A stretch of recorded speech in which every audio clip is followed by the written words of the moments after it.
Hello అందరికీ. మీ అందరికీ నేను ఒక క్వశ్చన్ అడుగుతా, అబద్ధం ఆడకుండా మీరు సమాధానం చెప్పాలన్నమాట. ఎంతమంది చిన్నప్పుడు చిన్న చిన్న దొంగతనాలు చేశారు? నేనైతే చాలా చేశానండి బాబోయ్.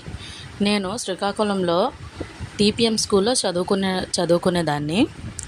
అక్కడ నేను స్కూల్కి వెళ్ళే రూట్లో చాలా చాలా అంటే చాలా చెట్లు ఉండేవి. జామకాయలు, నేరేడు పళ్ళు, ఉసిరికాయలు ఇలా చాలా ఉండేవి. అవన్నీ కూడా నాకు బ్రేక్ టైం వచ్చేటప్పుడు అవి తీసేయడానికి వెళ్ళిపోయేదాన్ని. నాలాగే మీరు కూడా చేసేవాళ్ళ? అబద్ధం ఆడకుండా కామెంట్ బాక్స్లో కామెంట్ చేయండి. ఇంతకీ నేను చేసిన రెసిపీ ఏదనుకున్నారు? క్యారెట్ హల్వా అండి.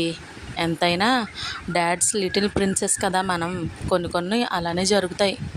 ప్లీజ్ లైక్ చేయండి, అలాగే సబ్స్క్రైబ్ కూడా చేసుకోండి ప్లీజ్.